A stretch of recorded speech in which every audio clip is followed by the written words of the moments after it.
Eu escolhi alguns temas, né? O Havik tinha me sugerido, temas da modernidade e as suas raízes, né? E o Cristiano fez um folheto maravilhoso com um espelho quebrado, uma série de pedaços, etc. e tal, que é digamos, uma das sensações que a gente tem de fato ao olhar para a modernidade, né? Ao olhar para os tempos atuais, que há uma certa um monte de coisas quebradas e desconexas que não se encaixam bem, né? Como eu sou uma mente germânica, sistemática, quadradinha, né? Minha tendência é ir pelo outro lado. Então, eu sugiro, se vocês toparem, eu sugiro começar da seguinte forma: pegar alguns conceitos principais, ver qual era a ideia, digamos, em geral, da Idade Média da Antiguidade para a Idade Média, né? O modo como esse conceito é entendido na modernidade e as consequências do fato de ele ser entendido assim, né? E aí, se vocês lembram, ou isso levanta dúvidas, né? Ou, sobretudo, sugere algum outro conceito que não vá ser tratado, depois vocês falam, levantam também. Tá bem? Podemos fazer assim? Assim a minha sede de ordem e organização fica satisfeita e vocês também poderão tirar as dúvidas. Muito bom. O tema central, me parece que é o da liberdade. Por quê? Porque explicitamente, de 1350 para frente, né, se passou a entender tudo como, digamos, do ponto de vista da liberdade, né? Como é que o antigo e o medieval entendem, por exemplo, a criação?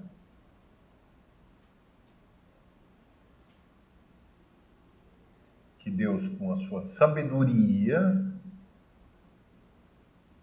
pensa uma ordem para o universo e depois, por amor, realiza essa ordem numa realidade pragmática, né? Liberdade, nesse sentido, significa não algo que é substantivo, não algo que está no centro, né? Liberdade sempre se entendeu, nesses momentos se entendeu, como algo que é adjetivo, ou seja, não é importante, mas o centro da sua personalidade, por exemplo, não é a liberdade. A liberdade, você é livre, mas mais importante do que você ser livre é você ser você. Primeiro você é, depois você é livre. Primeiro o ser humano é humano, depois é livre. Então a liberdade é uma propriedade da vontade livre, né? A modernidade substituiu essa imagem do mundo e diz, não, no fundo, o que é amar? Deus criou o mundo por amor, por puro amor. E o amor não quer saber de ordem nem de planos. O amor é maluquice absoluta, é entrega total sem sentido, é passar além do sentido, né? De certa forma, joga fora o sentido. Não existe um amor assim medido, racional, sensato, organizado, né? Amar é sempre um ato de loucura. Então, quando Deus cria o mundo, isto é um ato de loucura. E você, no seu íntimo, é liberdade substantiva. Então, em vez de você ser um ser humano livre, você é liberdade que, enfim, por acaso, calhou de estar num ser humano. Vocês reparam como isso inverte o conceito? Né? Isso dá para traçar. Foram concretamente os franciscanos que desenvolveram esse conceito, né?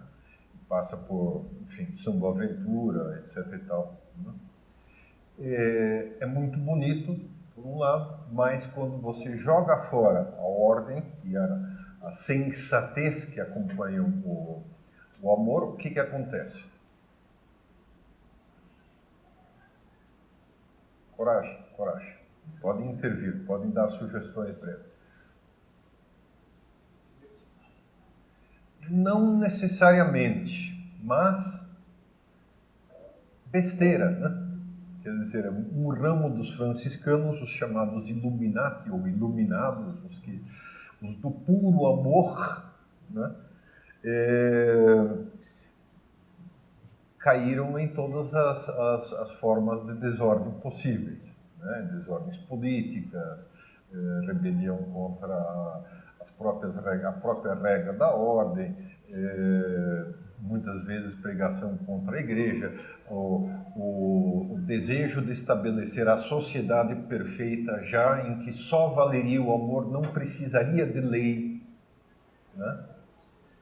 E deles passou depois para os protestantes, por exemplo, para o ideal da igreja perfeita de Thomas Müntzer, né?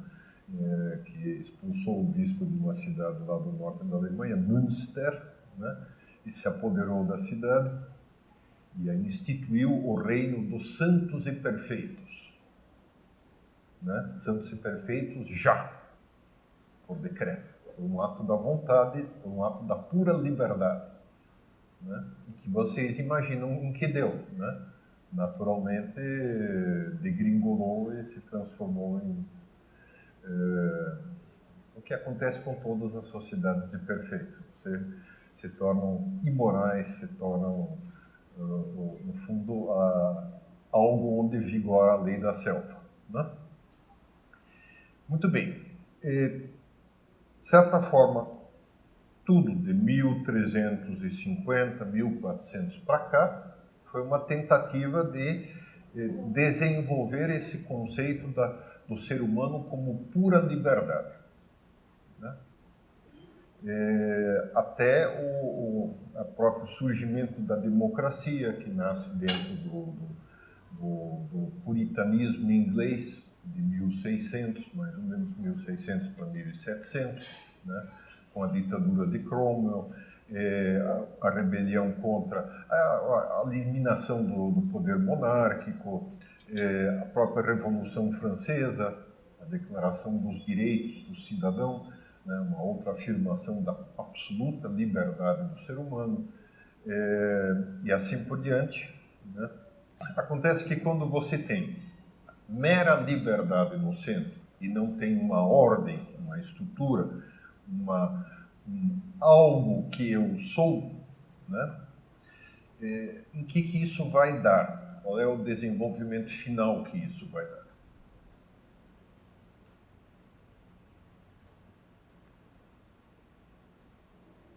O que vocês encontram em qualquer filme americano, por exemplo, Zootopia. Né? Qual é o que decide a coelhinha a se tornar policial e a ir para a grande cidade de Zootopia? É que lá você pode ser o que você quiser. Né? Ou seja, quer dizer, se você realmente leva isso até o último, e essa é a forma, século XX, segunda metade do século XX, né? A afirmação da liberdade é que você pode ser o que você quiser, em termos totais e absolutos. Você quer ser uma alface, seja uma alface. Né? Você quer ser uma mulher, seja uma mulher. Você quer ser um poste, seja um poste. Né? Isso pode ser qualquer coisa. É meramente uma questão de decisão pessoal. Então, isso, por sua vez, na prática, tem consequências. Quais? Você pode também decidir o que o outro é ou não é. Ou de sempre. Quer dizer, óbvio, nenhum de nós vai decidir aos 2 anos de idade o que ele quer ser. Portanto, ele vai ter que ser dirigido. Mas ele tinha que ser liberdade absoluta. Portanto, qualquer intervenção do outro naquilo que eu quero ser é o quê? Uma intervenção, um ato de ditadura, um ato de tirania, um ato de agressão. Exatamente. Eu estou sendo insultado, eu estou sendo perseguido e travado no meu desenvolvimento pessoal. Né? Todo o marxismo, de certa forma, leva isso em consideração. Né? Por exemplo, o argumento de que a Igreja retardou a educação da população durante a Idade Média. Aí se diz, uma criatura não tinha escola primária. Né? Durante os primeiros 700, 800 anos não tinha escola primária. Você vai fazer o quê? Se quer que as pessoas, os molequinhos se juntem lá e a si próprios, né, pelo quê? Pelo poder da mente, se ensinem a si mesmos a ler e a escrever e a fazer matemática? Acho que não parece muito possível. Né? Portanto, alguém tinha que ensinar. Talvez não tenha conseguido ensinar um camponês da Idade Média a fazer um foguete Saturno V que pudesse ir até a Lua. Tá bom. Né? Ok. Mas isso significa que, então, ela voluntariamente reprimiu. Não. Era um bando de imbecil tentando ensinar os mais imbecis ainda a saberem o mínimo estritamente necessário, que é o que sempre acontece no ensino. Né? Com perdão aos professores aqui presentes, eu não me excluo do caso. Então, é óbvio, mas enfim, quer dizer, essa espécie de teoria da conspiração universal contra a minha liberdade. Então, por um lado, eu posso ser o que eu bem quiser. Segundo, né, quem tenta me fornecer os elementos básicos está me reprimindo, está me explorando, está me perseguindo, está me complicando a vida. Terceiro, se eu não consigo realizar, se eu não consigo realizar aquilo que eu queria ser, astronauta, alface, conquistador do México, a culpa é dos outros. A culpa é dos opressores que me impediram de ser isso. Né? Porque eu sou pura liberdade, quer dizer, um simples ato meu já deveria me fazer ser isso. Se não sou, então é que eu fui impedido. E se eu fui impedido,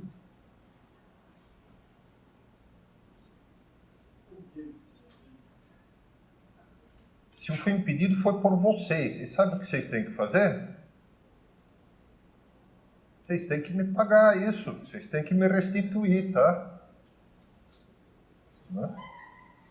Então, todas as filosofias do ressentimento que estão em plena voga. Todo mundo tem que ser vítima do complô universal da matéria contra nós.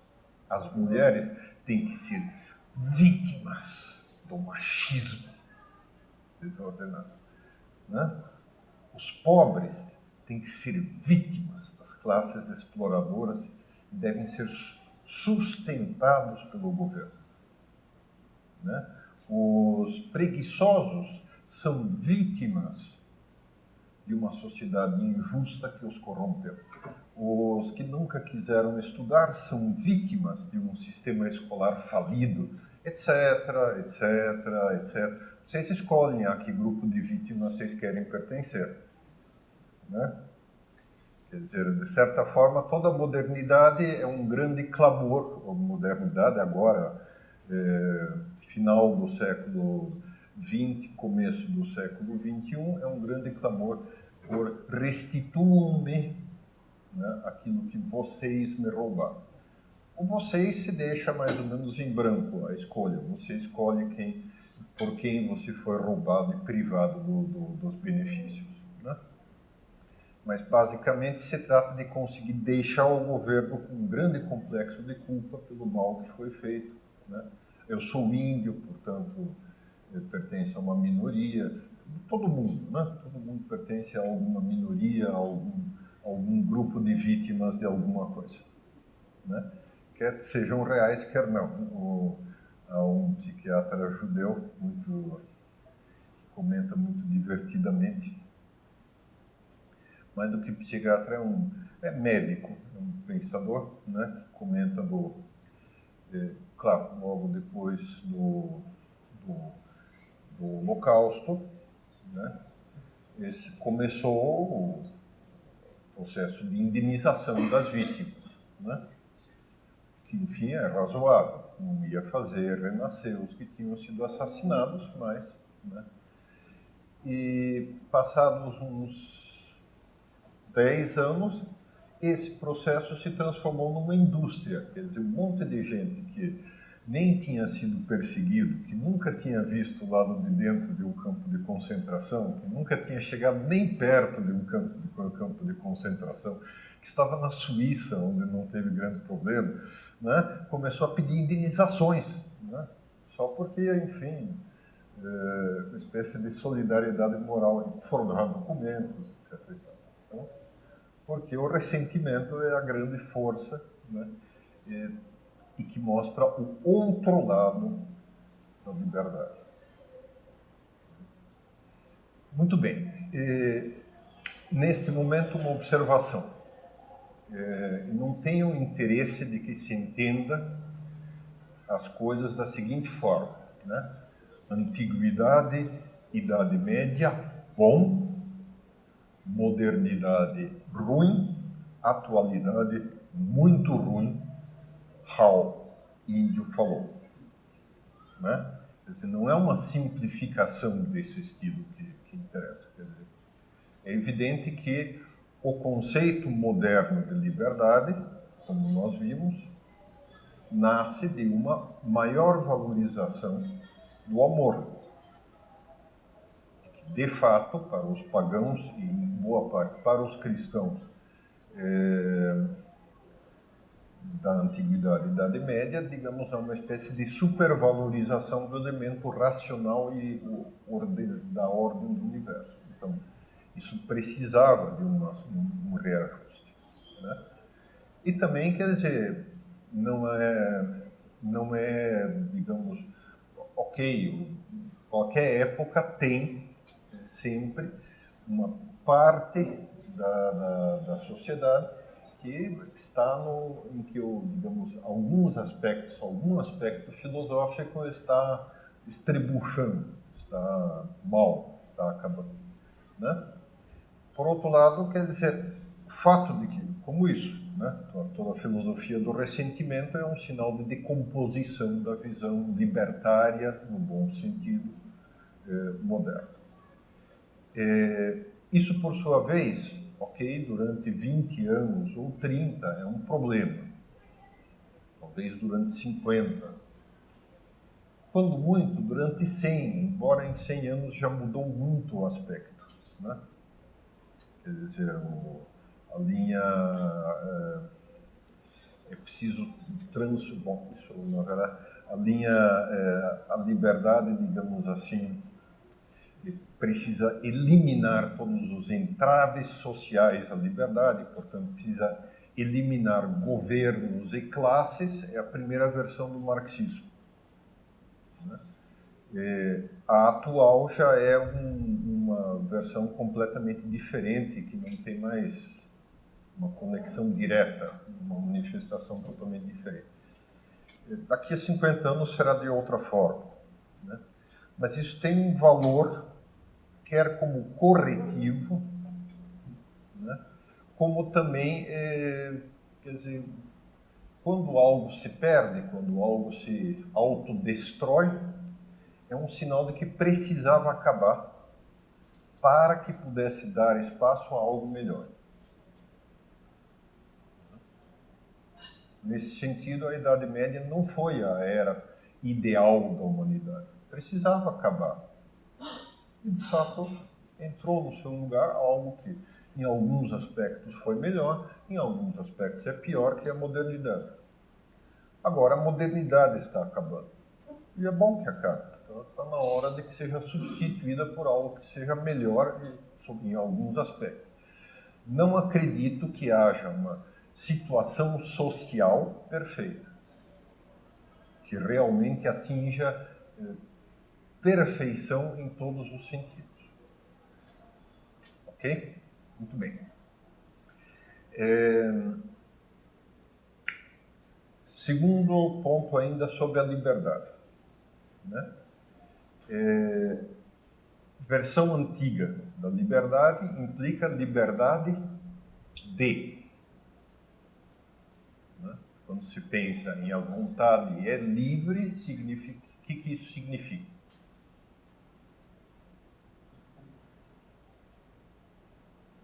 Que ela é livre de constrangimentos. Liberdade para escolher, não. O antigo pensa na liberdade, sobretudo, entre passarinho preso na gaiola e passarinho fora da gaiola. Animal que toma necessariamente as suas decisões, entre aspas, decisões, e ser humano que toma essas decisões por deliberação, refletindo sobre elas. Então, isso é liberdade de constrangimentos externos e internos. Né? A liberdade do amor implica o quê?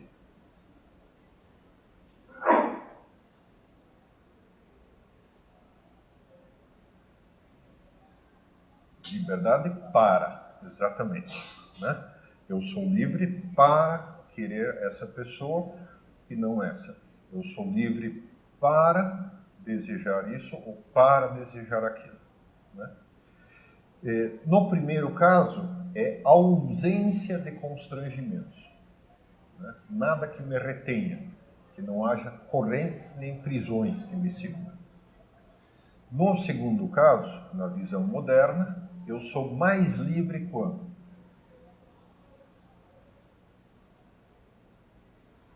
Quando eu tenho mais opções de escolha.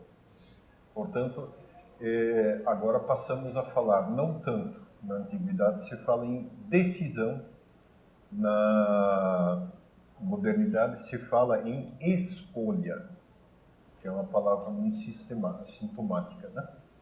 Você é mais livre na medida em que você tem mais escolhas ou opções.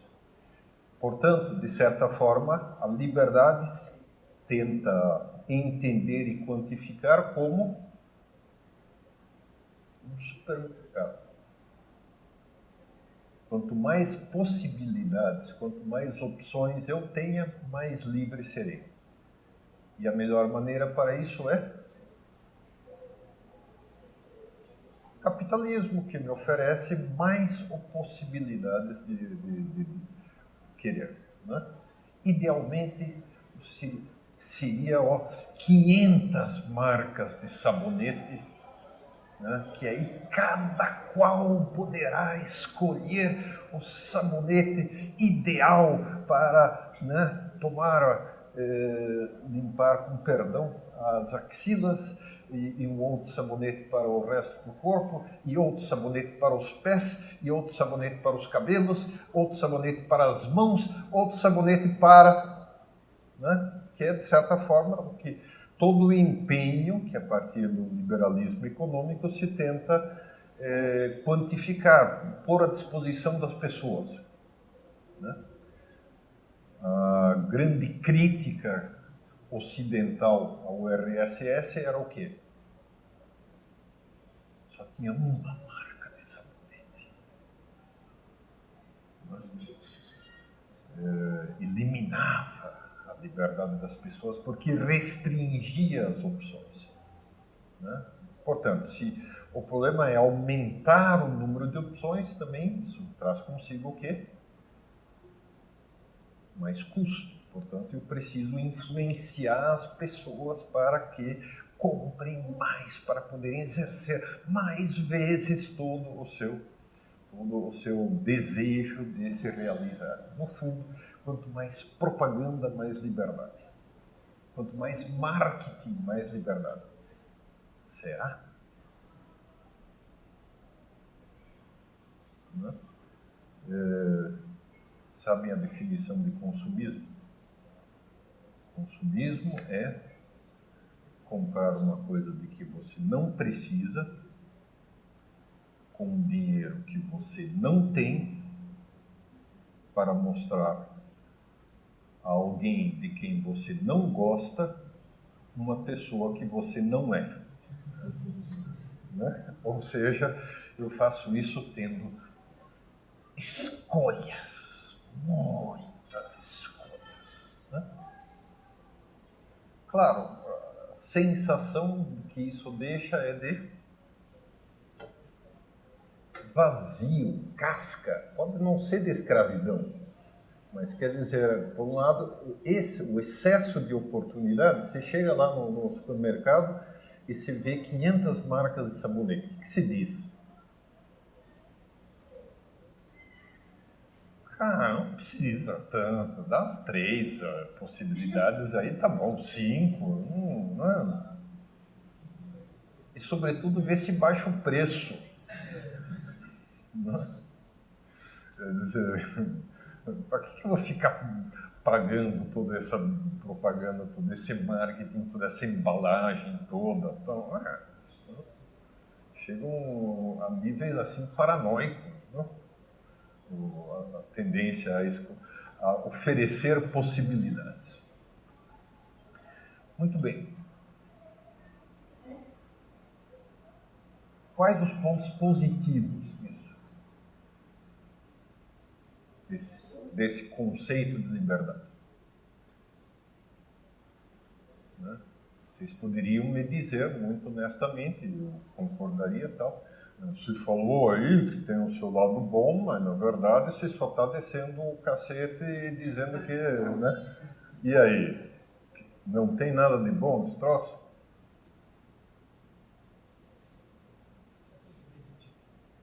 Bom, vocês me desculpem a linguagem um pouco coloquial às vezes, mas... Não, tá bom, não, isso é o outro aspecto, mas digo, no tema da liberdade.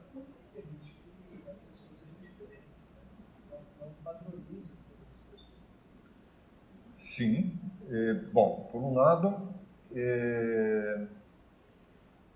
há uma grande verdade que se esconde nessa questão de que amor é a essência da liberdade. Né? O problema é o exagero, não esse conceito em si de liberdade. Né?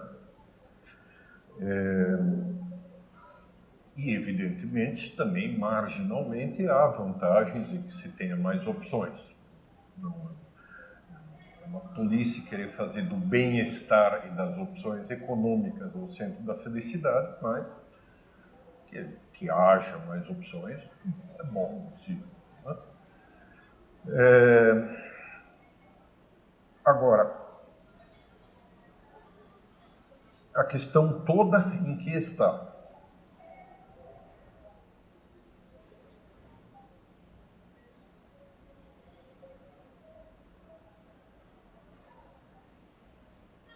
Santo Agostinho a menciona já, só que não era ainda dominante. Né? se tornou importante com o agostinismo medieval que não entendeu 100%. E veio à tona com a modernidade. Que para eu maximizar a minha liberdade, portanto, a minha felicidade, eu preciso procurar o quê? Ordenar os amores. Não simplesmente maximizar a liberdade, mas ordenar os meus amores internamente. Se vocês repararem, talvez todas as dificuldades da vida possam ser descritas como a desordem das paixões, a desordem da capacidade de amar. Quer dizer, não sou capaz de amar o suficiente as pessoas que eu sei que deveria amar. Na hora H, sou mesquinho, na hora H sou egoísta, na hora H não sei apoiar, na hora H não tenho compreensão, na hora H esqueço, na hora H não termino de entender como a outra pessoa funciona e também, por sua vez, eu ponho prioridades que são secundárias,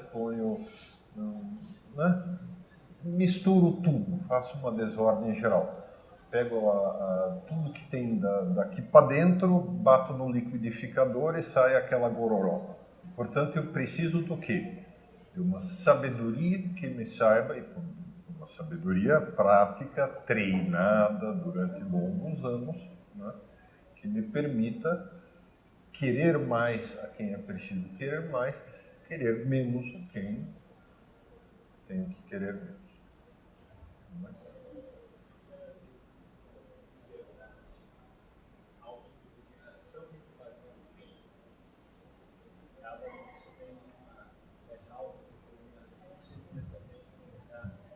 Com essa autodeterminação, seria eu ter esse amor bem ordenado aqui, no interior, e para sim ter essa autodeterminação. Claro. Exatamente. Em princípio, parece que você omite o amor aí. O cara que é racional, tem uma autodeterminação, faz o bem e meio generalzão. Essa definição é a definição antiga e medieval, que de certa forma não leva em consideração o fato de que o ato de amor é um ato soberanamente gratuito e livre. Eu dou amor. Dou porque eu quero dar. Por outro lado, ela é complementar, ela acrescenta como que um algo a mais. E, por sua vez, um interfere no outro. Quer dizer, é pela ordenação dos amores que eu me torno capaz de me determinar a mim mesmo ao bem. E para isso eu preciso educar os amores para que eles queiram as coisas boas e não as coisas más. Preciso educar a minha capacidade de amar. Gostar do que é bom, não gostar do que é bom. Exatamente.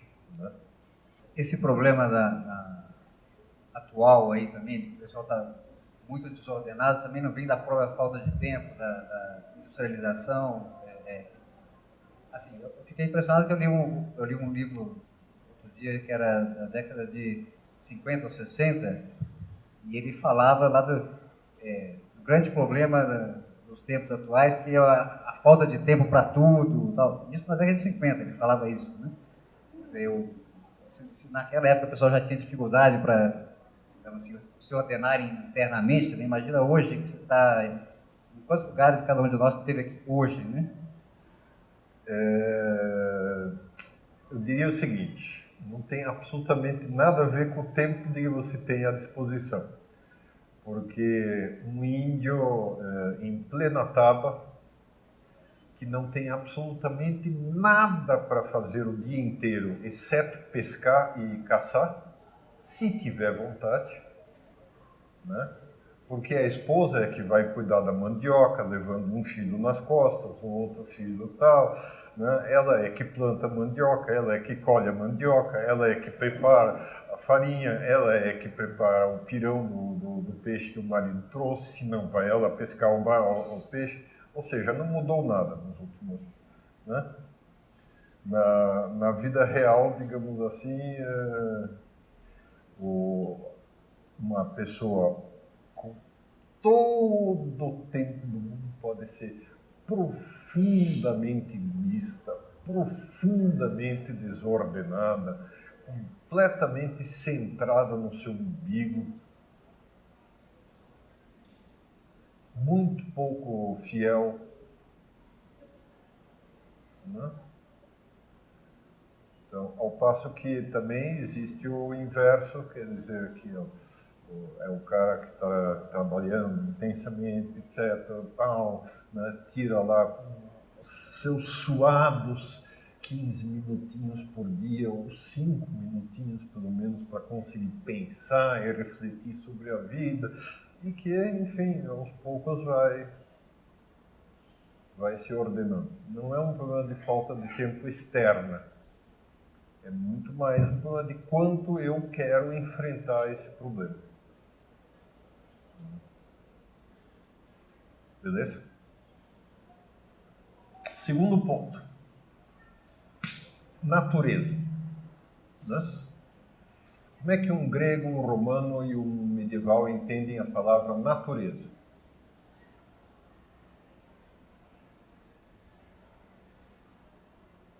Vamos lá, coragem. Natureza é aquilo que faz uma coisa ser o que ela é e, portanto, agir tal como ela age. Essa seria a definição. Né? Qual é o ponto mais importante da natureza humana? Qual é a racionalidade? Exatamente. O fato de sermos capazes de enxergar no íntimo das coisas aquilo que as coisas são. E, portanto, também de nos enxergarmos a nós mesmos como que nós somos. Ou seja, para o antigo e o medieval, natureza humana é sinônimo de racionalidade, liberdade, vontade livre, e capacidade de reflexão e de autodirecionamento da vida. Né? A partir de Rousseau, portanto, 1600 e muito, 1700, só 1600, não é, exato, até no máximo 1750, em ampla medida, por causa do desenvolvimento da ciência e da situação, digamos, você passou de uma sociedade agrária para uma sociedade comercial, aparentemente o domínio do homem sobre todas as coisas tornou-se muito maior. Então, natureza ganha um outro sentido, que passa a significar aquilo que não é artifício, não é produto da arte humana. E a arte humana consiste em ciência, técnica e qualquer outra aplicação. Né? Portanto, natural é aquilo que vem de fora do homem. Né? De certa forma, pode-se dizer que o homem só estraga, exatamente. O que, por sua vez, é uma parte da herança que o Rousseau trazia do calvinismo de Genebra. O calvinismo diz, cara, pecado original te estragou de tal forma que não tem conserto. Né? A sua razão sempre vai enxergar as coisas de maneira errada, né? Portanto, renuncie a ela, não tente ser filósofo, não fale as coisas que o Henrique fala, que é tudo bobagem, né?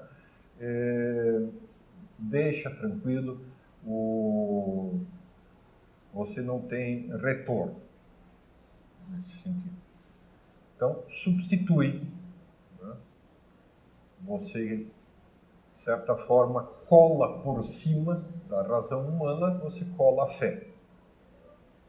Como se você tivesse um vaso que rachou no meio, então você passa um durex do lado de fora. O durex, né, passado em volta, que segura as pontas de qualquer jeito, é a fé. O vaso continua quebrado, você não pode usar para segurar a água, não vai, né? Mas tem o durex lá. Pelo menos ele está lá.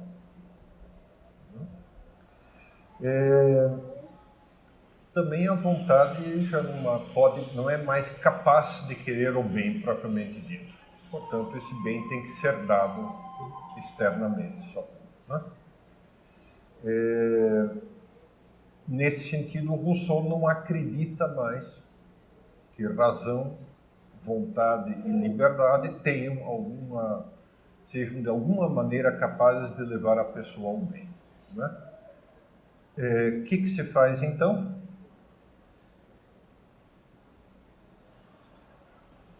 Natureza passa a significar apenas de fora, o verde. Né?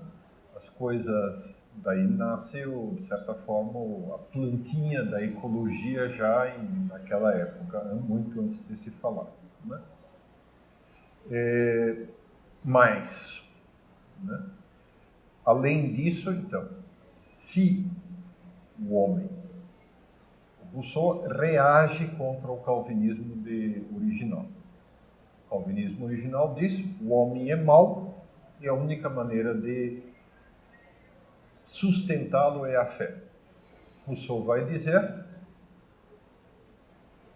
como ele não conseguia viver essa situação, né? Como ele era, de certa forma, o padrão do homem mau segundo o calvinismo, tinha tido um filho fora do casamento, aliás, não estando casado, abandonou esse filho, não quis assumir a responsabilidade por ele, né? Como corria risco de entrar em conflito com a polícia de Genebra, ele saiu para a França. Então, para não viver com esse conceito de que, puxa, sou um fracassado total perante Deus, o que se faz? Se inverte o esquema calvinista. Então ele diz, o homem é bom, mas se você olha para a sociedade, você diz, não é, né? Então como é que você explica que não seja? É exatamente, a culpa é da sociedade que ocorre. Então, agora você mudou, portanto, né? Quer dizer, natureza significa aquilo com que eu nasço. Aquilo que eu recebo e que tenho junto com os animais. A razão em si é uma construção social artificial. Que consequências isso vai ter?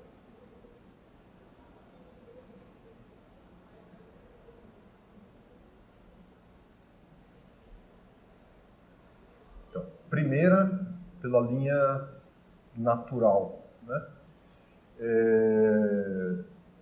Já mais ou menos 150 anos depois, vem Freud que diz, cara, aquilo que move você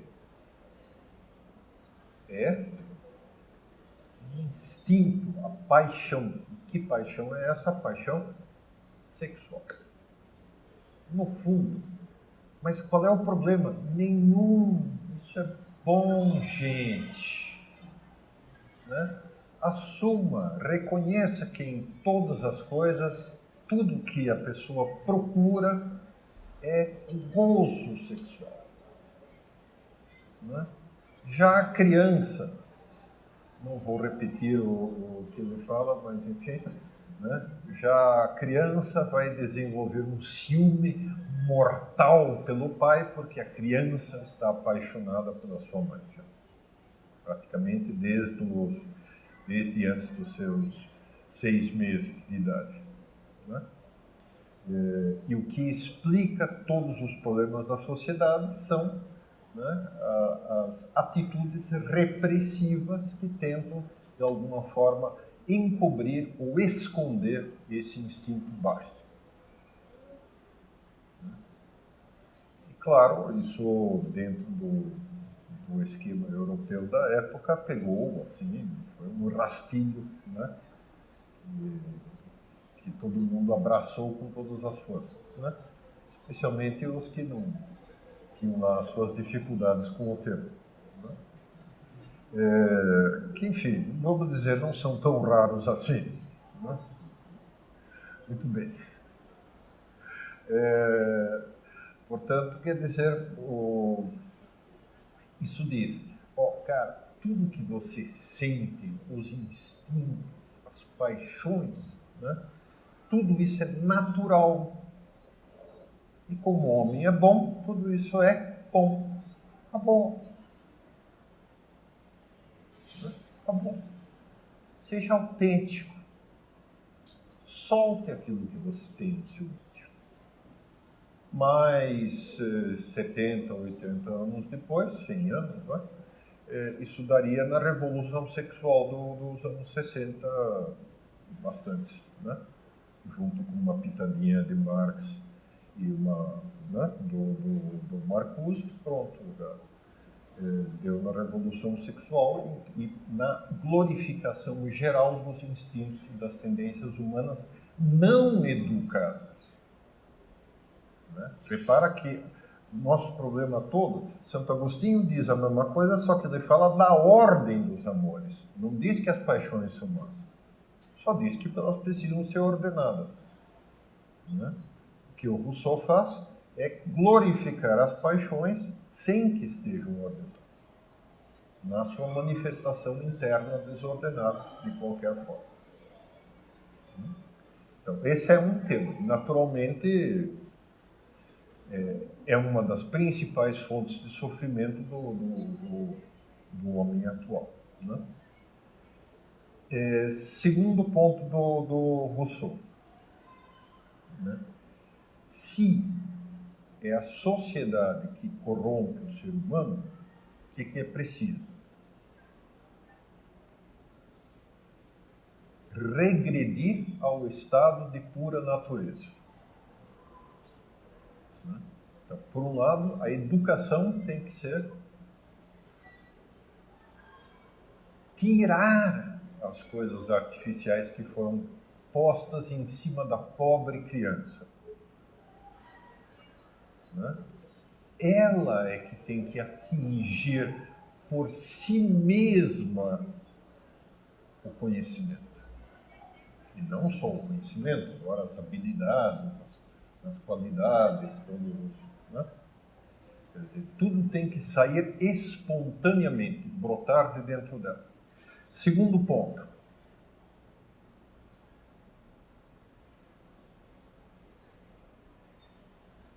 Socialmente, se é a sociedade que corrompe o ser humano, o que se precisa fazer? Aí vai ter as diversas doutrinas que vão detectar que ponto da sociedade deforma. Propriedade privada, Marx, né? Então, o que é preciso eliminar? A própria propriedade privada.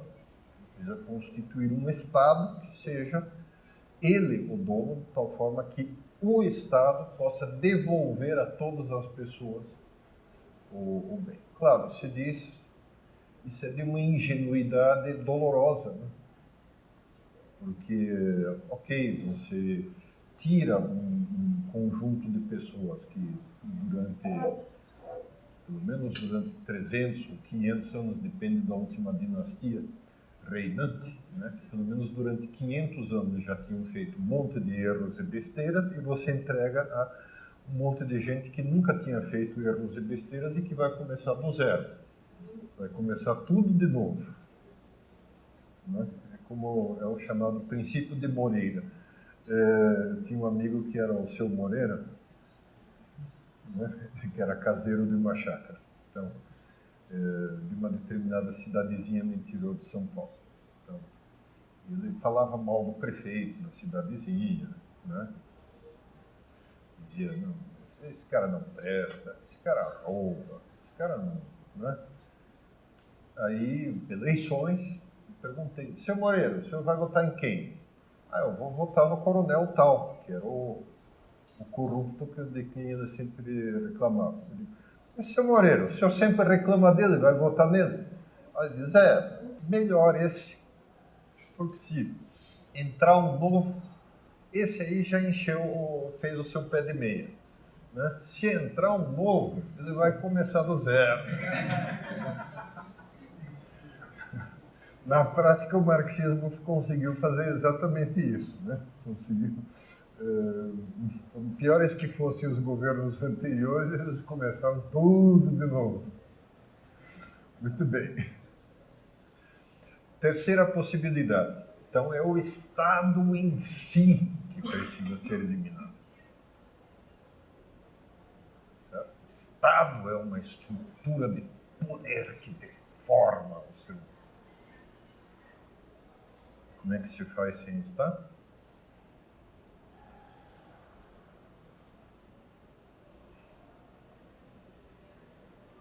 Estado, quer dizer, favela do Rio de Janeiro é uma sociedade que funciona sem Estado. O Estado chega só até a beirada. Lá dentro, não. Lá dentro você tem não um Estado. Lá dentro você tem 40 estados que são os diversos bandos de traficantes que brigam entre si. Quer dizer, pior ainda do que ter um só que mate os seus súditos, você tem 40 que se dedicam a matá-los. Né? Tá bom. Então, precisamos fazer outra coisa ainda. Precisamos desconstruir, palavra que vocês já devem ter ouvido bastante, desconstruir as estruturas de poder. Revelar, né, como por trás de tudo isso está apenas a podridão. Então, aquilo a que se dedicou Foucault, por exemplo, né? Que, enfim, o que dá? Na vida real, quase nada. Serve para que professores ensinem na faculdade de filosofia sem ter refletido sobre o que exatamente isso quer dizer, ensinem com as mesmas palavras a mesma coisa e, né, na prática, nenhum Estado foi de fato influenciado por isso. Né? Enfim, introduz essa desconfiança geral contra qualquer estrutura de poder, que dificulta mais ainda que se possa estabelecer uma mínima relação de confiança social. Né? Muito bem. Então, isso quanto à questão da natureza. Por um lado, a recentramento, digamos, do papel dos instintos e, por outro lado, o desejo de destruir toda e qualquer estrutura de poder sem que na prática se possa fazer. Lado bom. Agora não tem, né? Tem. Eu diria que tem e é muito melhor ainda do que o anterior. Por um lado, né? Sempre se soube que o homem funciona com paixões, com instintos, com molas animais internas. Né?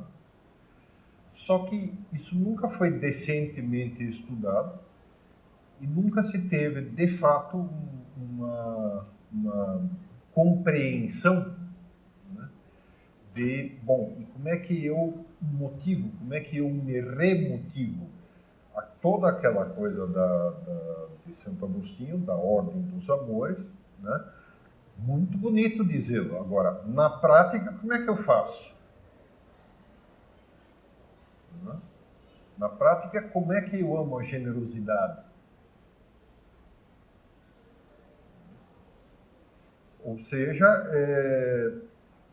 pela análise que se fez do papel dos instintos, por exemplo, que agora já dá para refinar bem mais aquilo que o Freud dizia, se pode dizer, pode falar de toda a importância dos símbolos, das imagens concretas e dos símbolos na ativação dos instintos. Por exemplo, nem de longe basta você dizer, não, eu preciso ser bom. Não, eu preciso enxergar uma pessoa concreta sendo boa. Enxergando uma pessoa concreta sendo boa, eu preciso me comover com aquilo que eu estou vendo e dizer, meu, como esse negócio é bonito, como esse negócio é sensacional. Eu preciso odiar o mal, não o mal nos outros, o mal em mim, né? E posso perfeitamente aprender. Toda vez que eu me ressinto, toda vez que eu sofro vendo alguém me maltratar, me desprezar, não levar em conta, etc. e tal, eu deveria fazer isso com relação. Então, eu transfiro esse sentimento ao meu ato pessoal. E assim por diante. Não vamos vamos começar a falar de técnicas ou aulas de técnicas também, né? Mas isso exigiria muito mais tempo. Enfim, é perfeitamente possível fazê-lo, embora esteja ainda muito pouco feito. Muito mais coisas que podem ser feitas nesse sentido. A própria desconstrução é o que permite, de certa forma, você voltar a isso, né? Então você vê como, por exemplo, os estados usam símbolos para, por exemplo, por que o governante fica num estrado mais alto? Né? Por que convergem nele todos os olhares? Tudo isso são técnicas, de certa forma, de administração, que também se retroaplicam a nós mesmos. Então, em toda a educação da afetividade, que me parece ser a tarefa mais importante do próximo século, tudo isso preparou o caminho de maneira até muito positiva. Se quiserem ter o lugar onde me parece que mais isso foi trabalhado é na encíclica, acho que não, na carta pastoral do João Paulo II sobre o novo milênio que começa. Foi o homem que, de certa forma, enxergou, descortinou que isso tinha um panorama infinito pela frente. Bom, vocês estão começando a cair de sono, então vamos... Pode dar tempo já de partir para as perguntas? Tá certo, né? Me parece que são essas linhas, assim, as mais importantes. Teria mais, dá para entrar, mas eu acho que não é mais tão produtivo. Vamos partir para as perguntas?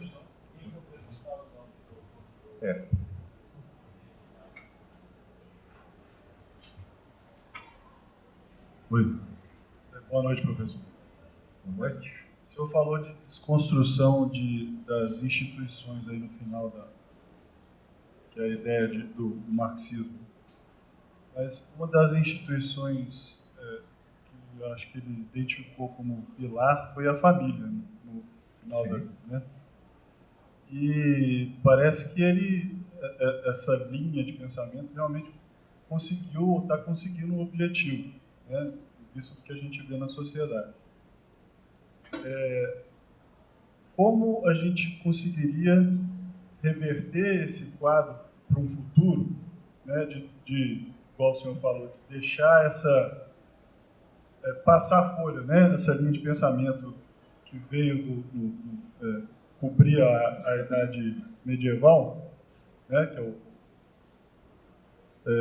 como que a gente conseguiria passar essa folha, sendo que a estrutura familiar está quebrada e a educação que deveria vir dela, primeiramente, através das virtudes, fortemente prejudicada. está altamente prejudicada. Então, assim, a gente a gente não consegue, eu pelo menos não consigo ver uma luz no fim do túnel para uma mudança de página e talvez atingir o que o senhor mesmo falou de uma nova linha de pensamento que seja, talvez, regredir um pouquinho nos avanços de pensamento aí. Não, quer dizer, eu acho que não regredir. Não regredir, mas... Quer dizer, o que você faz é integrar e, naturalmente, corrigir alguns aspectos. Isso não tem dúvida. Né? Agora, vamos lá. Quer perguntar mais alguma coisa? Não. Não, tá.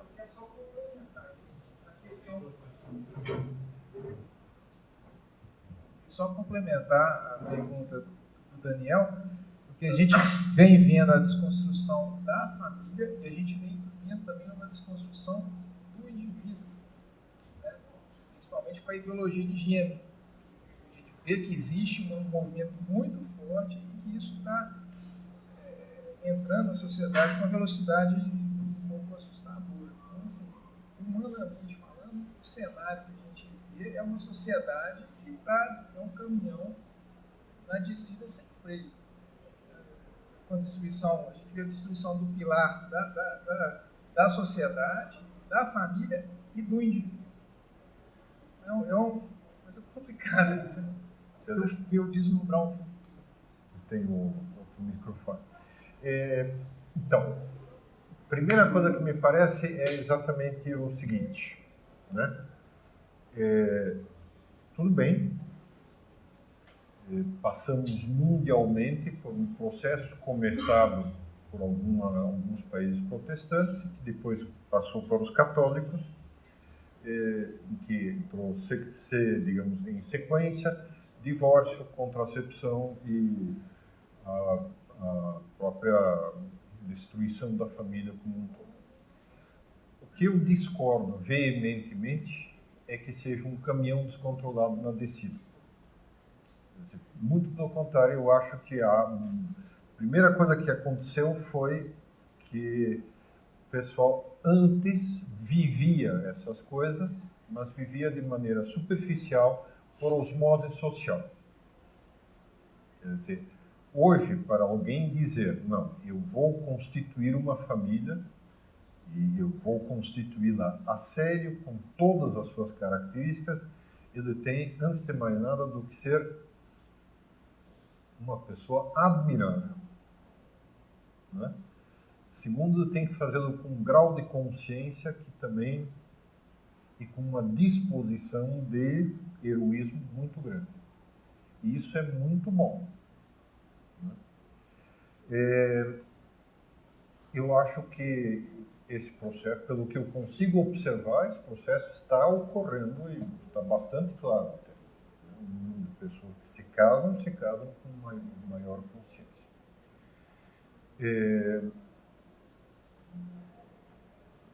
Evidentemente que é interessante, do ponto de vista só social, que não haja divórcio legalmente instituído e que se protejam os direitos do nascituro, enfim, todo o conjunto, né? Também que as pessoas não usem contracepção, a não ser os métodos correspondentes naturais e tal. Né? Isso eu penso que virá quando estiver suficientemente solidificada essa consciência de que é algo bom. E nesse sentido eu penso que é muito contraproducente, de certa forma, é um tiro no pé, nós dizermos, não, a situação está muito mal, você vê que praticamente é uma derrocada, a família está desaparecendo, a família foi destruída, né? Você dá ânimo para quem quis exatamente isso, né? Se você diz, não, peraí, ok, beleza, obrigado, tal, mas pensa bem, né? Por que esse assunto do divórcio? Será que não 90, sei lá, de 100 famílias que se casam, 99 passarão por crises bastante sérias? né? Será que pelo fato de nós termos pensado na uma, que, enfim, a mulher está sofrendo porque o marido passou a beber, né? Que foi, no fundo, a razão para se instituir o divórcio, a razão alegada, né? Será que por causa disso não estamos pondo em perigo as outras 99? Né? Dessas, quantas vão se separar e quantos filhos vão sofrer sem necessidade? Se pura e simplesmente os pais tivessem enfrentado a situação, olha, casar é de uma vez para sempre e acabou. Não tem volta atrás. Quantos não teriam tirado forças da fraqueza se, no meio da crise, não tivessem tido que pôr a mão na consciência e dizer, não posso separar. E acabariam superando a crise. Será que está certo mesmo a gente sempre nivelar as leis pelo mais baixo? Pelo caso de exceção? E com isso criar novos casos de exceção? Ora, o simples fato de a gente poder conversar isso e poder, né, será que já não ajuda que essas coisas voltem a ser repensadas e institucionalizadas com maior grau de consciência? Então, eu sinceramente sou otimista nessa matéria. Eu vejo muita gente, mas muita gente que de fato tem muito boa vontade. Não penso que alguma vez você conseguirá ter uma sociedade em que não há problemas, mas isso tem um aspecto assim ao longo da história, né? Aumenta e diminui, um aspecto ondulatório. E quem diz divórcio diz as outras coisas, né? Contracepção, aborto, etc.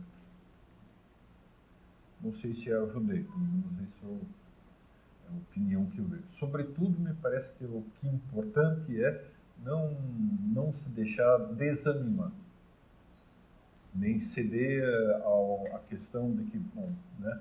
Porque isso é exatamente o que interessa para quem, né, ceder à questão de que não dá para mudar isso.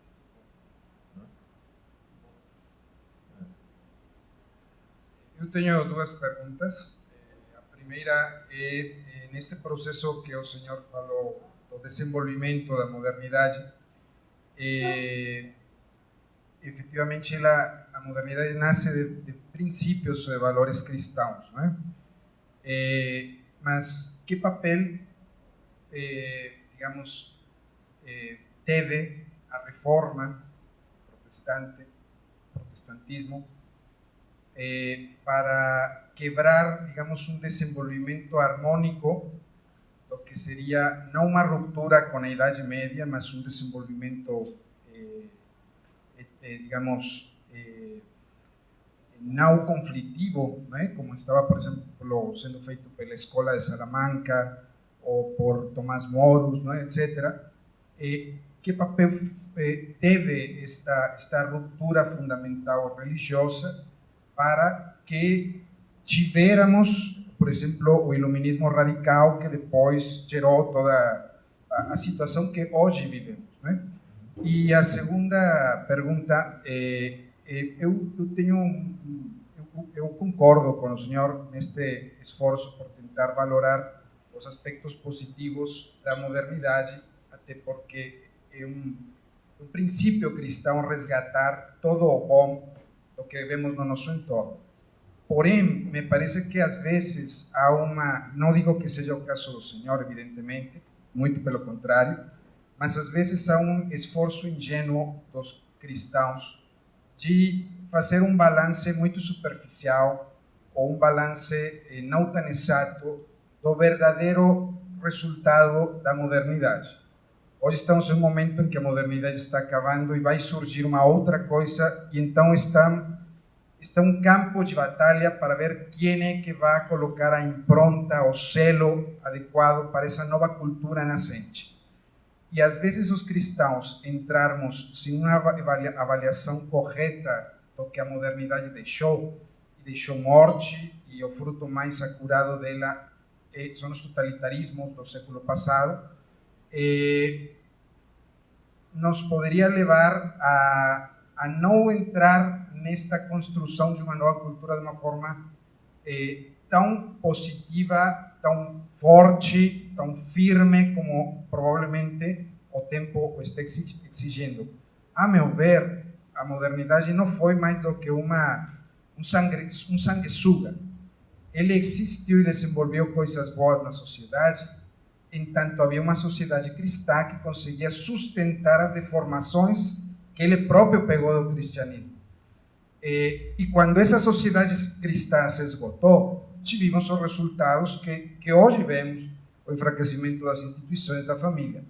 Me parece que às vezes entrar dando uma palmadinha na modernidade para o desafio de gerar uma outra cultura pode ser o primeiro passo para um suicídio, porque poderíamos resgatar elementos da modernidade que não deveriam ser resgatados. Não sei se me deu a entender. Muito bem. Então, vamos lá. Em primeiro lugar, quanto à reforma, por um lado, a reforma o que é? Em boa parte é uma reação fruto daquilo que poderíamos chamar um movimento laico medieval, né? Que é um movimento dirigido por reis, pelos homens de leis, juristas, e, em geral, uma parte por letrados e professores universitários, que tinham o ideal, de certa forma, alguns mal intencionados, mas a imensa maioria, com o ideal de exercerem o seu papel de leigos dentro da igreja. Né? Ao mesmo tempo, o movimento laico contou com um certo grau de incompreensão natural, né, por parte de alguns setores clericais, né, alguns setores de religiosos e clérigos. Né. O que, por sua vez, no momento da reforma protestante, o que se quer fazer formalmente, e o que a torna, digamos assim, tão importante, é o fato de se apresentar como uma revalorização dos leigos na sociedade e como, em certa medida, uma crítica ao estamento clerical, né? Com o desejo de reestabelecer aquilo que se chama o sacerdócio comum dos fiéis, né? Que é próprio de todos os leigos e não só de qualquer cristão, né? Já por Lutero isso se levava um pouco excessivamente, de maneira conflitiva, e a resposta também foi conflitiva, né? Então, em última análise, quer dizer, isso se vê pelos acontecimentos na igreja, o que se pediria a Lutero seria o ato de submissão. Como ele não quis se submeter, aquilo que poderia ter sido um elemento muito positivo e que seria, digamos, a cura da tendência excessiva medieval para o clericalismo, né, se transformou numa chaga aberta, e se vê que o protestantismo claramente o que faz é eliminar todo o aspecto do sacerdócio hierárquico, né? Elimina a ordem episcopal, elimina a ordem presbiteral, transforma em pastores, elimina a Eucaristia, elimina a confissão, né? Então, na sequência, toda a parte sacramental é perdida, né? Despejaram, como se diz, a criança junto com a água do banho. Mas é preciso reconhecer que a água do banho já não estava mais pristinamente limpa e pura, né? Isso é um fato. Por sua vez, a igreja depois tende, como o movimento da reforma criou todo o problema na França, todo o problema, separação, prática perda da Alemanha, dos países bálticos, dos países nórdicos e depois, aí já por interferência do Henrique VIII da Inglaterra, praticamente cortou a igreja pela metade. Então, o resto, né, tendeu a se isolar e a se fechar. Quando se fala muito, toda a modernidade se fala muito dentro da igreja, se fala de a igreja versus o mundo, né? O que também não é ideal, no sentido de que a igreja é o centro do mundo, não é estar contra o mundo, não há uma separação. Né?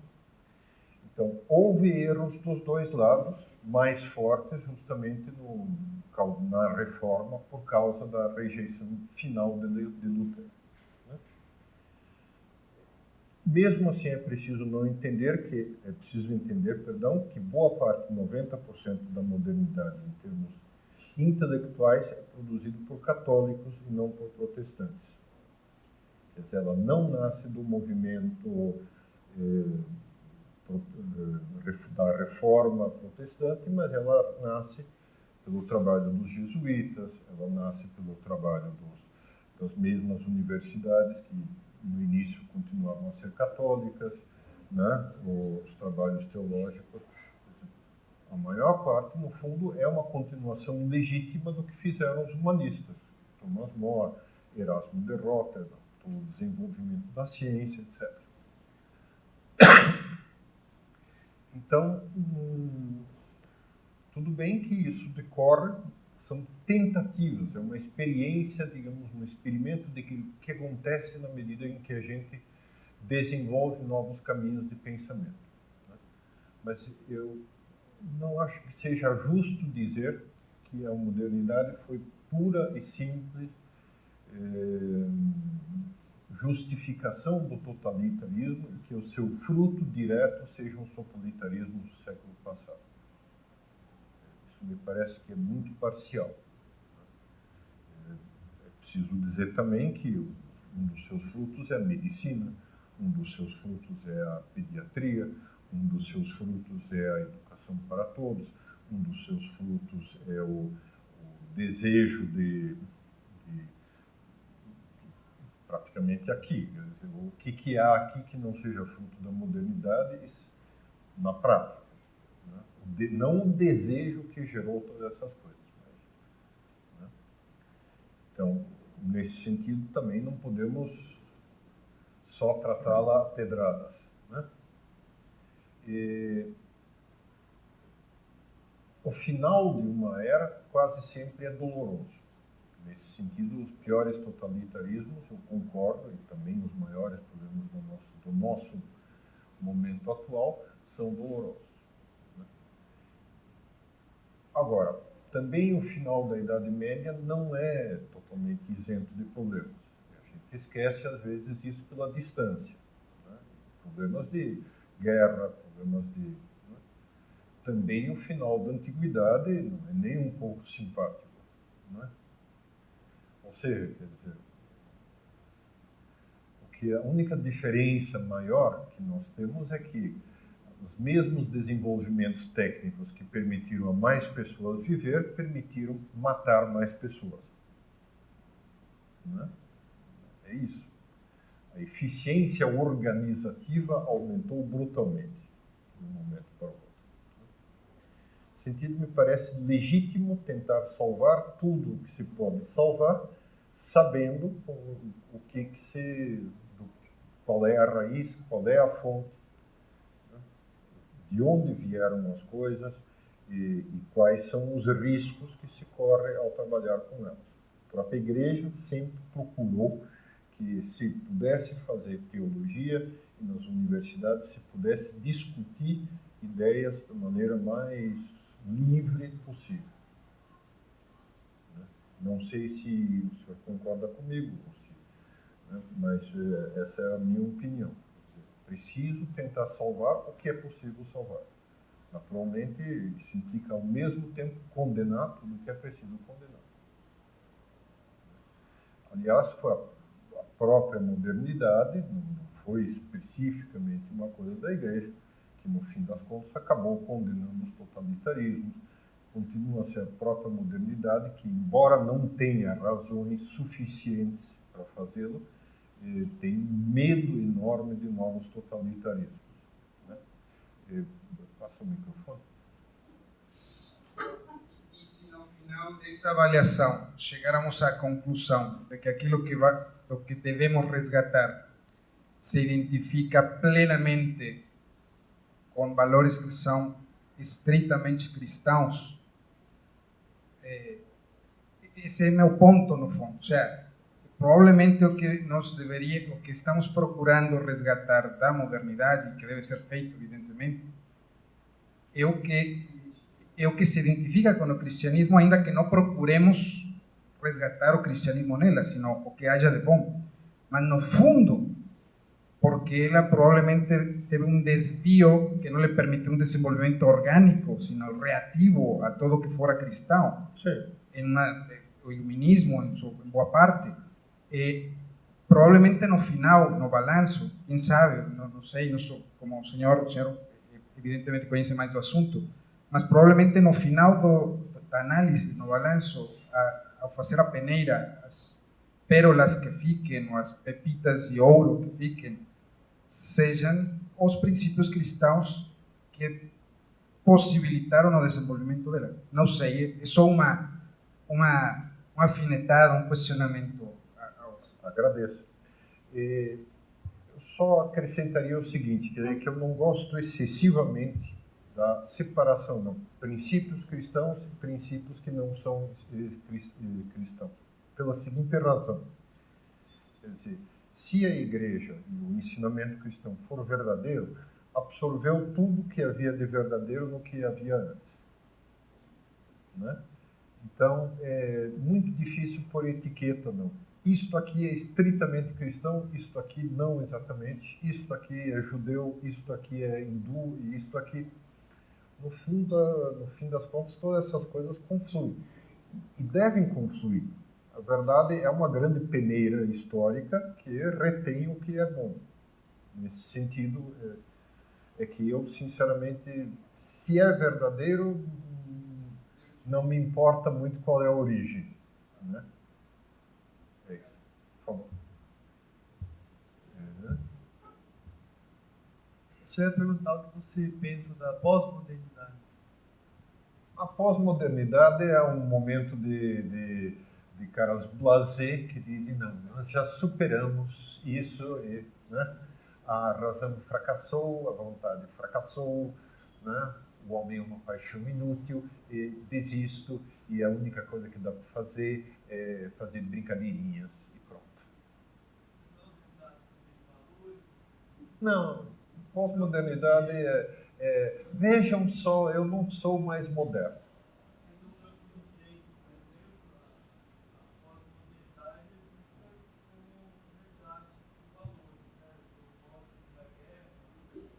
Ótimo, eu fico muito feliz. Mas ainda não é o que você almeja, né? Muito mais, né?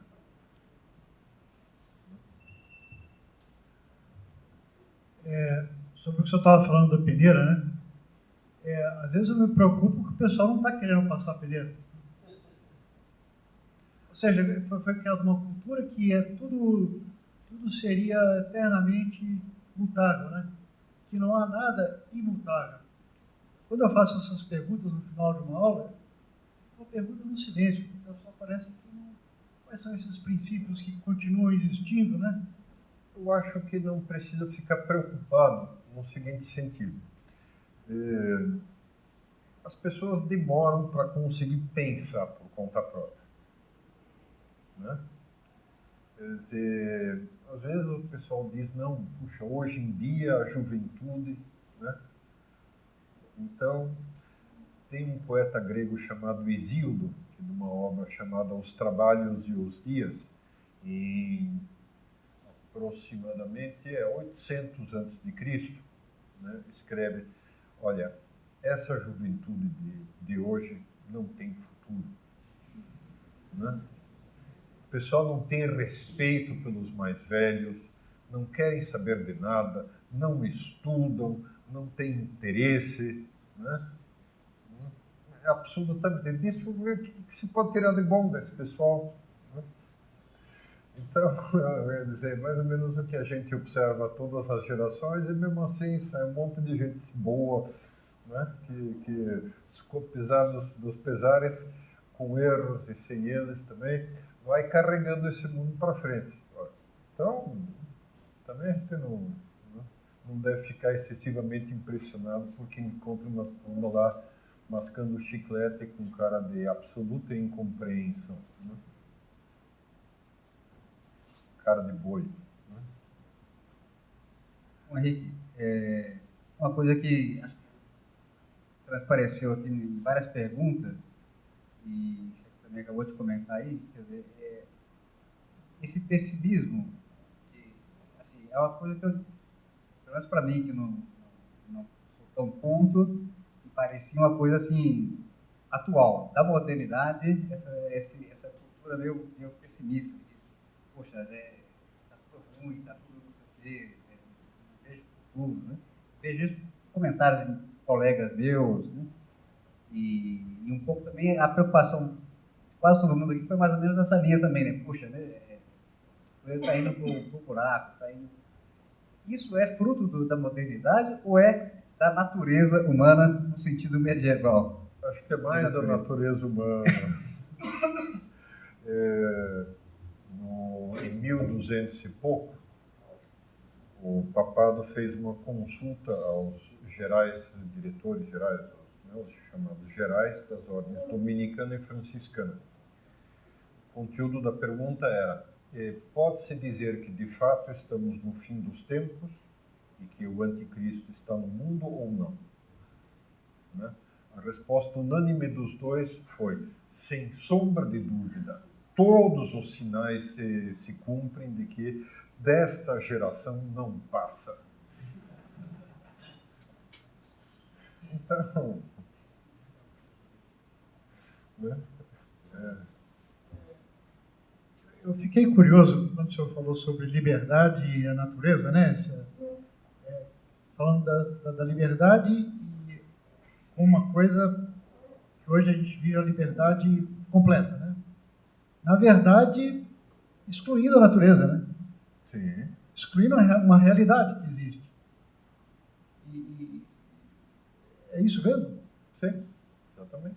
De certa forma, a natureza humana não se entende mais. A palavra continua a mesma. Sabe esses filmes em que o vilão mata o mocinho e assume a identidade dele? Né? É o que aconteceu com a palavra liberdade e com a palavra natureza. Houve uma substituição do personagem real, né? Embora a palavra aparentemente seja a mesma e ainda seja usada nos mesmos contextos, assim, né? Oi, Henrique. Queria perguntar, a gente falou no início da liberdade na modernidade. E na minha geração, eu convivo, e muitos colegas, amigos, inclusive eu me enquadro também, tem muita dificuldade de decidir as coisas. Tem um que eu chamo de espírito de decisão, né? A gente está falando da liberdade que ela aumenta quando tem um leque enorme de opções, né? Mas eu vejo uma dificuldade muito grande. Não, quer dizer, isso é o que se pensa. Mas, né? E aí, a minha geração, essas pessoas que eu convivo, têm muita dificuldade de, eu quero esse caminho ou aquele caminho, e não decidem. Exatamente. Não conseguem decidir. É fruto dessa claro, liberdade é o fruto do excesso de opções. Né? Há um filósofo dinamarquês chamado Kierkegaard, né, que diz que a liberdade põe você à beira de um abismo. Qualquer decisão que você tome é como se você se comprometesse, pulasse e travei agora, né? Agora não tem mais volta atrás. E a pessoa está chegando com 26, 27 e quando para ver não decidiu em nenhuma das opções. Exatamente. Quem não, por isso que o mesmo Kierkegaard ainda diz: recusar-se a decidir já é decidir. tempo decide por você. Então, você não escapa, né? Você está preso? Ah, desculpa. Não. Isso já não é da desconstrução, do pilar da família, que passa pela educação das virtudes, né? Então, Claro. é um processo que vem aí de 150, 200 anos, Claro. que tem atingido. Então, aí eu volto à primeira pergunta. Como que a gente consegue reverter isso? Porque está difícil de encontrar esse pessimismo, ele está pegando a gente. Bom, razoável, né? Porque a gente olha para um lado, olha para o outro, e a gente não consegue ver uma luz para falar assim, toma essa conduta aqui, começa você de grão em grão, mas a gente parece que é absorvido pelo pessimismo. Posso dizer uma coisa? Uma vez um amigo meu reclamava: bom, por que eu deveria viver as virtudes, a moral, todas essas coisas, se eu olho para os meus colegas e ninguém vive? E eu tive um repente, nem pensei, eu digo, raios, né? Você está reclamando, parece uma professora de primeiro ano do ensino fundamental, que dissesse, não, o que eu estou fazendo aqui? Né? Todas essas crianças não sabem nem ler nem escrever. Mas, criatura, é você que tem que ensiná-los a ler e a escrever. Reclama menos e ensina mais. Falei para ele, né? Mas, quer dizer, se está desanimado, vai atrás. Procure ensinar outras pessoas. Se não encontra mais ninguém no ambiente, crie você o ambiente onde você... sei que é custoso, mas o que faz as pessoas melhores do que elas são? O esforço de serem melhores do que elas são. Se nós ficamos esperando que as coisas sejam do jeito que nós gostaríamos que fossem, e que outros nos animem, e que outros... vamos ficar esperando até os 94 anos como o amigo dele, né? Claro que há dificuldades, claro. Bom, os temas que falamos hoje, todos se entrelaçam com absolutamente todos. Daria para escrever umas 5 enciclopédias britânicas só sobre os... né? Mas, enfim, também não há tempo para tanto hoje, né? Mas, concretamente, a gente precisa mergulhar nisso, querer fazer, né? Passa para o...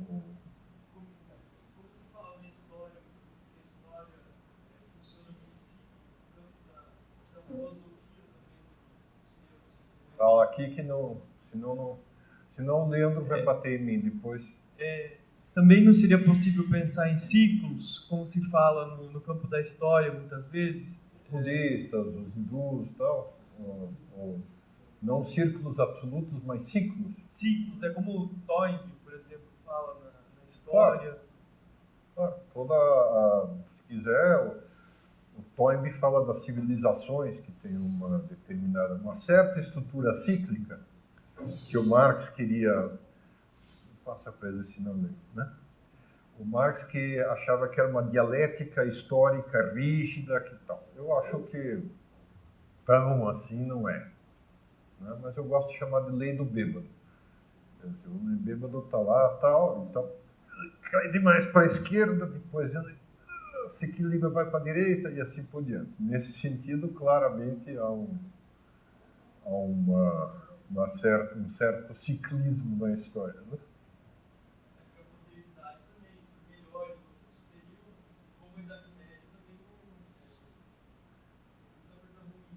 Claro, qualquer época tem lados bons e ruins.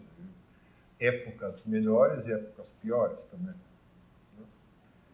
Enfim. No momento que o homem, a modernidade, começa a separar Deus e tirar Deus, né, dentro dessa trajetória que você citou.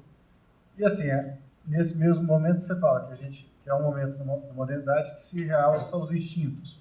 Mas a gente nunca vê a modernidade tão presa dentro do cientificismo, da razão, quer dizer, a razão que é do lado do início, mas Você não consegue argumentar coisas que são de Deus para as pessoas, porque todos eles vêm com razão. Deus estaria fora da razão. Então, como é que é feito esse enlace aí? E fechando dentro, já foi falado, você comentou, assim, a gente vai caminhando com as coisas boas e ruins que vêm de cada momento, de cada era, né? E será que agora a gente vai pegar coisas boas de pensamentos não cristãos, quer dizer, essa sociedade vai evoluir sem Deus para frente? Né? E por outro lado, já respondendo alguma coisa que as pessoas falando, colocando para pensar, é porque a gente está vivendo o final de uma era. E todo final de era acabou em crise. Em crises fortes para nascer uma outra sociedade. São essas colocações, professor. Então, eu diria o seguinte. Então, primeiro, se a pessoa diz razão, razão, razão, diz para ele, ok, Aristóteles já definiu 3 vias para provar a existência de Deus. Aristóteles, que não é propriamente um pensador cristão. Segundo, Pascal, que é um matemático bastante conhecido, espero que, né, diz que a principal tarefa da razão é saber até onde ela vai, até onde a razão pode ir, né? Terceiro, razão propriamente dita é a maneira de você provar que Deus existe e das características gerais de Deus. Já nos pré-socráticos, em toda a história, a razão é a que se usa para isso, né? O que está fora do âmbito da razão é a intimidade de Deus. Então, se a pessoa for estudar um pouco, ela já não tem base para isso, desde sempre. Qual era a segunda? Estritamente nunca. O que você tem é o seguinte: você tem alguns poucos pensadores, não chega propriamente a uma meia dúzia, especialmente na Escócia, sobretudo na Inglaterra, e especialmente dentro da Inglaterra e Escócia, dentro do calvinismo presbiteriano escocês. E como o protestantismo valoriza excessivamente a fé e não tem meios de a pessoa aferir se tem fé ou não, no momento em que ela tem alguma crise e diz, será que eu tenho fé? E começa a se apalpar, a consequência é que eu acho que eu não tenho fé. Se eu não tenho fé, eu sou ateu. O que eu posso fazer, né? Então, é dentro desse âmbito que aparecem os primeiros ateus. De resto, a penetração é lenta e sempre é válida para alguns poucos. Por exemplo, Diderot talvez tivesse alguma coisa, né, se dissesse ateu, mas não é 100% seguro. O resto dos pensadores não. O próprio Voltaire não é ateu. Deixa eu ver.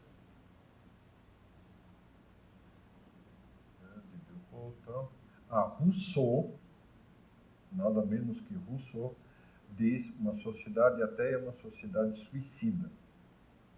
Quer dizer, foi talvez a visão mais lúcida de todos, né?